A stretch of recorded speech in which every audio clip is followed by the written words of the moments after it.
Խոսենք Սիրիայում ընթացող գործողություններից, 1000-ից արդեն ավել մարդ է արդեն սպանվել, ինչ է կատարվում առհասարակ Սիրիայում, որովհետև տարբեր այսպես քննադատություններ, տարբեր հայտարարություններ են հնչում, մասնավորապես Թուրքիան, Եվրամիությունը մեղադրում են Ասադի ուժերին, որ այսպես բախումներ են հրահրում քաղաքացիներին։ Տվյալները տարբեր են, արդեն խոսք է գնում 2500-ից մինչև 4000 զոհերի մասին։ Պատկերները, վիդեոկադրերը, որ տեսնում ենք, որոնք տարածվում են նաև արաբական, թուրքական, ընդհանրապես արևելյան, մերձարևելյան լրատվամիջոցներով սարսափելի կադրեր են իրականում։ Սա Եվ քաղաքացիական բնակչությունն է նաև։ Հիմնականում թիրախը հենց քաղաքացիական բնակչությունն է։ Այստեղ մի քանի շերտ կա, ինչի մասին ես ձեր տաղավարում եմ բազմիցս եմ խոսել եւ իմ վերլուծականներում վերջին 1 տարվա ընթացքում անդադ ասել եմ, որ գալու է այս պահը գալու է եւ եկավ բնականաբար ինչու։ Նախ չմոռանանք, որ եթե ներքին առումով դիտարկենք, Սիրիան ինքը բազմաշերտ, բազմագույն եւ բազմեթնիկ, բազմադավան հասարակություն է եւ այդ հասարակության տարբեր շերտերի միջև բալանսները, որոնք այս կամ այն կերպ, եթե կարելի ասել, պահվում են մեկի հաշվին, մեկի կրոնական ազատությունների, մյուսի խոսքի ազատության կամ ինքնադրսևորման հաշվին, համայնքային այսպես դրվածքը, այդ բալանսավորումը խախտվեց։ Ասադի անփառունակ հեռացումից հետո բանակը ցրվեց դե ֆակտո, գոյություն չուներ զինված ուժեր որպես այդպեսին, որը պահում էր քիչ թե շատ այդ բալանսավորումը պահում էր։ Արաբերեն մի շատ հետաքրքիր արտահայտություն կա, որը նման դեպքերում բնութագրվում է, թարգմանաբար ասեմ, անվտանգային անկարողություն, անվտանգությունը պահելու անունակություն, հա։ Հիմա սիրիական պետությունը այդ վիճակում է հայտնվել։ Դե պարզ է, որ ընդհանրապես Սիրիա Ասադի ռեժիմի տապալումից հետո 3 ամիս հետո պետությունը ի վիճակի չի ամբողջությամբ վերահսկողություն հաստատել, մանավանդ որ այդ հասարակությունում ավելի քան 50 տարի այդ բալանսավորումները խախտված են եղել։ Այսինքն նույն ալավիները, որոնք Սիրիայի արևմտյան հատվածներում էին ապրում, հա, ծովափնյա շրջաններում հիմնականում Թարտուսում, Բանյասում, Ջաբլեյում, Լաթաքիայում մոտավորապես 100 կիլոմետրի մասին է խոսքը, ծովի երկայնքով։ Իրենք միշտ ունեցել են առավելություն, ոչ բոլորը իհարկե, ալավիական շատ ընտանիքներ են եղել, որոնք նույն Ասադի ընտանիքի կողմից, ռեժիմի կողմից անտեսված են եղել եւ հալածանքների են ենթարկվել, որովհետեւ չեն ընդունել Ասադ ընտանիքի առաջնահերթություն կամ հավատարմություն չեն հայտնել։ Բայց ընդհանուր առմամբ սուննիական մեծամասնություն ունեցող այդ երկրում ալավիական փոքրամասնությանը տալով այդպիսի առավելություններ, պրիվիլեգիաներ, դա առաջացրել է բնականաբար զգայունություն տասնամյակների գյուղերի մակարդակով, եթե սկսենք, ալավիական համայնքից տարբեր երեխաներ, այսպես ասենք, որոնք ծնվել, մեծացել են այդ շրջանում եւ պետական պաշտոններ են զբաղեցրել, չեն կրթվել, սրանք կարևոր հանգամանքներ են, գնացել են բանակում պաշտոններ են ստացել եւ տիրապետել են զենքին, հնարավորություն ունեցել բռնություն գործադրել այլ դավանանքների ներկայացուցիչների նկատմամբ հատկապես սուննիների։ Այդ 100 կիլոմետր, որ ասում եմ, այդտեղ խաչվում են նաեւ որոշ սուննիական գյուղեր, հա։ Իրենք միշտ փորձել են այդ գյուղերի նկատմամբ բռնություններ կիրառել, ծաղրել այդ մեծամասնությանը սուննիական։ Հիմա մենք դրա պատասխանի ականատեսն ենք լինում իրականում։ Մեծ հաշվով դրա պատասխանի ականատեսն ենք լինում, որովհետև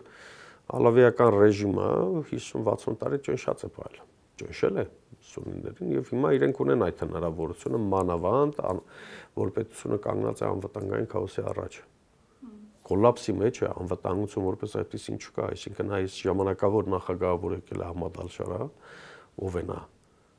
Նա մի մարդ էր, որի գլխի համար Միացյալ Նահանգները $10 միլիոն գումար էր տալիս, հիմա հանեց։ Այսինքն մենք տեսանք կլասիկ առումով տերորիստական ճանապարհ անցած, հա, որքան էլ ինքը փորձի հիմնավորել, որ այդ ժամանակ պայմաններ ուրիշ էին, Իրաքի նվաճում կար ամերիկյան ուժերի կողմից, ինքը մտավ երիտասարդներ, հետո փոշմանեց որոշ գաղափարներ համար, բայց մենք կլասիկ առումով տեսնում ենք մորոքը պահելով, ինչպես է զինվորական տերորիստական համազգեստով մարդը ստանձնում մի ամբողջ պետության ղեկավարություն արդեն փողկապով, հա, մենք այդ էվոլյուցիան տեսում ենք այս ընթացքում, այս 3 ամսվա ընթացքում, ինչ Ասադի ռեժիմը չկա։ պետությունը անվտանգային շատ լուրջ կոլապսի մեջ է։ Բանակ անվտանգային հետախուզական ծառայություններ իրենց բոլոր ճյուղավորումներով ամբողջությամբ նույն գործելավոշն են որդեգրում, ինչ Ասադի ռեժիմի ժամանակ, այսինքն մարդիկ են փոխվել ընդամենը։ Գալով Ալավիների հետ կապված շատ կարևոր մի բան ասեմ, որպեսզի մենք եւ մասնագիտական առումով կարողանանք ճիշտ բնութագրել եւ իրենց անունով ճիշտ կոչել։ Այդ բոլոր ռազմական խմբավորումներ կան, որոնք աջակցում են նախագահ Համադ ալ-Շարային իր իշխանությունը ամրապնդելու հարցում։ Այնպես չէ, որ սիրիական զինված ուժերը ամբողջությամբ ինքն է տերնուտ իրական վիճակի, այլապես նման անկարողության վիճակ չէր ստացվում։ Այսինքն նաև արտոնվում է նախագահի կողմից, ղեկավարի այսօր։ Այո, իհարկե, եթե թեև ինքը դադարեցման կոչ էր անում, բայց ամեն դեպքում պաշտպանության նախարարներ կարծես հայտարարություններ անում։ Եթե կա պետություն, եթե կա իշխանություն, ինքը պիտի տերուտ իրականը լինի վիճակի, եթե չի կարողանում զենքի նկատմամբ վերահսկողություն սահմանել, իսկ պետությունը միակ քաղաքական համակարգի միակ ինստիտուտն է, Մինե ջան, որը ունի զենքի կիրառման մոնոպոլ իրավունք։ Եթե այդ մոնոպոլ իրավունքը դու զիջում ես խմբավորումների, նշանակում է, որ դա կամ քո անկարողականությունն է առհասարակ, եւ դու չես կարողանում անվտանգություն ապահովել։ Այստեղ շատ կարևոր մի խնդիր կա, որ նույն այդ խմբավորումները, որոնք երկար ժամանակ ֆինանսավորվել են եւ աջակցություն են ստացել հիմնականում Սիրիայի Իդլիբ նահանգում, իսկ Իդլիբ նահանգը Թուրքիայի ռազմավարական հեգեմոնիայի բնական գոտին է եղել։ Այսինքն 13-14 տարի քաղաքացիական պատերազմի ընթացքում Սիրիայում այդ բոլոր խմբավորումները Թուրքիայից են ստացել աջակցություն։ Տարբեր վարձկաններ կան, տարբեր երկրներից, միջինասիական երկրներից սկսած Լիբիայում պատերազմածները, կռվածները, երկար ժամանակ, որոնց մեծ մասին մենք նաև տեսանք Արցախում 44 օրյայի ժամանակ։ Նույն այդ զինյալ խմբավորումները արդեն հստակ դավանաբանական ուղղվածությամբ, ծայրահեղ վահաբիստական սուննիական ուղղվածությամբ, հիմա իրենց համար այս անվտանգային կոլապսի քաոսի պայմաններում լավագույն առիթն է իրենց մորը հանելու նաև, անցած դեռ չեմ ասում 50 տարվա, գոնե վերջին 13-14 տարվա այն սխալ, այն բիրտ քաղաքականությամբ, որ նույն Ասադի ռեժիմը կիրառում էր խաղաղ բնակիչների նկատմամբ, հատկապես սուննիական մեծամասնության նկատմամբ։ Հիմա դա դրա պատասխանն է։ Կա այստեղ թուրքական ձեռագիր, բնականաբար, շատ տարբեր հաղորդումներ կան, որ այո, մասնավորապես կա մի գեներալ, որը Ասադի ամենահավատարիմ գեներալներից էր, փորձել է ստեղծել ռազմական գործողությունների պլանավորման հատուկ մարմին եւ այդ մարմինը տարբեր հակաիշխանական, հակապետական այսպես գործողություններով է զբաղվել։ Խոսքը այս 2-3 օրվա մասին է։ Մենք այսօր ունենք ինֆորմացիա նաև, որ նույն այդ խմբավորումները, պրոասադյան, եթե կարելի ասել, կամ նախկին ռեժիմի կողմնակից, այո, հարձակումներ են գործել Դամասկոսում, արդեն իշխանության անվտանգային մարմինների որոշ ստորաբաժանումների նկատմամբ, ինչը որ տեղի ունեցավ Լատակիայում եւ Տարտուսում։ Դա կարող է լինել ուղիղ պատճառ իրականում եւ իշխանության ձեռքին քարտ բլանշ կարող է լինել դա, որպես այդ հարձակումը իրականացնի։ Այսուհանդերձ անկախ փաստից, որ անվտանգության մարմինների 50 աշխատակից է սպանվել կամ զոհվել այս կռիվների ընթացքում, այն սարսափելի կադրերը, որոնց մենք ականատես եղանք, տարեցների, կանանց, երեխաների սպանության նկատմամբ, ես ձեզ հետաքրքիր մի բան ասեմ։ Այո, շատ կրոնական ձեռագիր կա դրա հետևում եւ շատ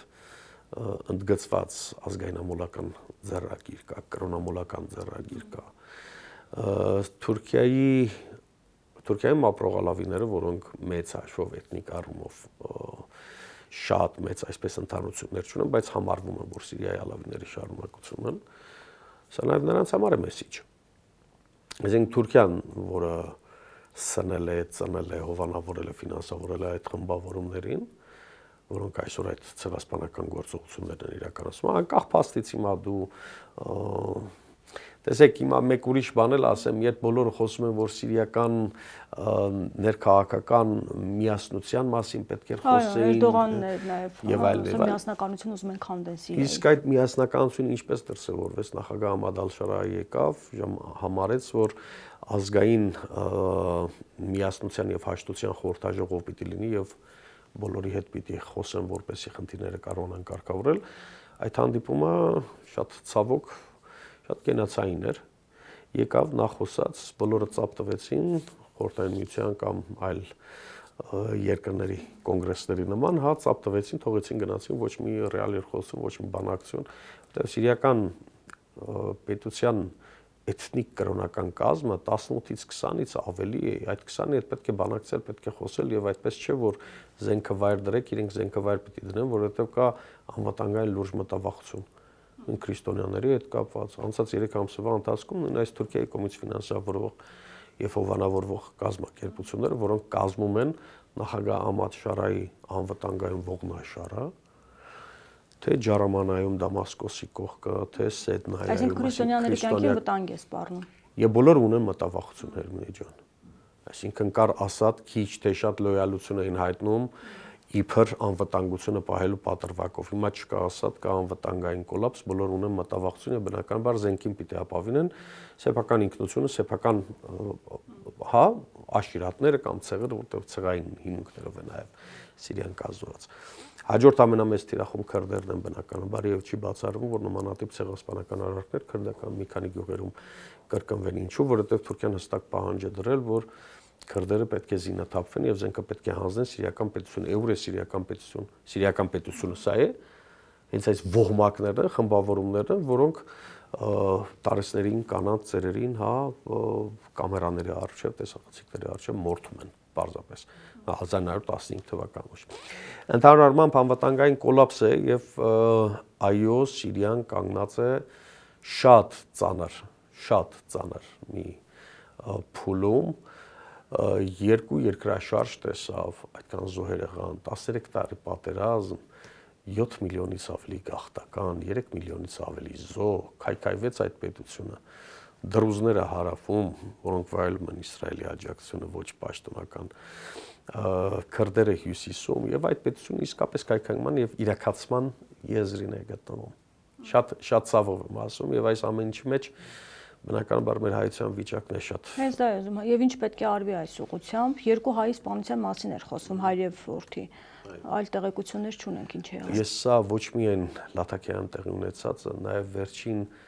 3 ամսվա ընթացքում, եթե կհիշեք, նաեւ Լիբանանում երկու հայ կղերականի քահանայի սպանությունը սրանց նաեւ պետք է գումարել։ Ճիշտ է կարելի ասել, որ անձնական հողի վրա է եղել, մեկը լանջախաչն է տեսել, համարել է ոսկի, դա չէ էականը։ Հայությունը եւ քրիստոնեությունը մշտապես այո, ականատես է եղել է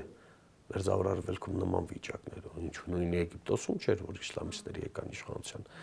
Բոլորն էլ ունեն մտավախություն բնականաբար, անկախ փաստից դու տվյալ երկրի իշխանությունների հետ ինչ ջերմ հարաբերություններ կփորձես որպես փոքրամասնություն, հա, քեզ ապահովել, բայց մեկ է երբ այդ ռադիկալիզմի ձեռքը դիպչում է բոլորին, քեզ էլ պիտի դիպչի, այսինքն այնպես չէ, որ հայերին պետք է առանձնացնեն մյուսներին։ Կամ քրիստոնյաների նկատմամբ եթե կա կրոնական ատելության քարոզ, եթե կա ատելության խոսք, դա հասնելու է բոլորին, թեև ձեզ մի հետաքրքիր բան ասեմ։ Կարծում եք ավելի զարգացումներ կլինի այս առումով քրիստոնյաների հետ կապված։ Քրիստոնյաների հետ կապված ընդհանրապես քրիստոնեական ներկայություն Արևելքում ծայրահեղականության պայմաններում եւ քաղաքական ընդգծված ծայրահեղական կրոնական նոտաներով խոսույթի զոհն է։ Ինչու տեսեք ես ոչ այդքան արաբական խոսույթը կառանձնացնեի, որքան օսմանական։ Սրանք շատ կարևոր բաներ են, մենք արաբների հետ մեծ հաշվով խնդիրներ չունենք, քրիստոնյաներն էլ, ովքեր են քրիստոնյաները, քրիստոնյաները այդ երկրի տերերն են, Հերմինե ջան, իրենք են ստեղծել այդ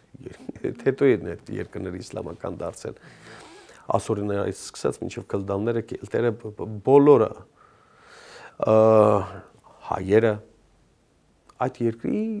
հիմնական, այդ երկրների, հա, հիմնական բաղկացուցիչներից մեկն են եւ արաբական այն երկրներում, որտեղ կա սուննի շիա հակասություններ, առհասարակ քրիստոնյաներին աշխատել են շատ չդիպչել, որովհետեւ շատ լավ հասկացել են այս փոքրամասնության կարգավիճակը, իրենց առանձնահատուկ դերը, նշանակությունը։ Դիցուկ Լիբանանը ոչ ոք չի պատկերացնում առանց քրիստոնյաների, որտեղ քրիստոնեական ամենահոծ բնակչություն ունեցող միակ երկիրն է, հա, իսլամական, եթե կարելի ասել, նույնն էլ Սիրիայում։ Բայց այն խոսույթի եւ այն ձեռագիրը, որի ականատեսը մենք լինում ենք Սիրիայում, դա ավելի շատ Օսմանյանի, քան մաքուր արաբական։ Դա թուրքական է, դա ունի հովանավորներ։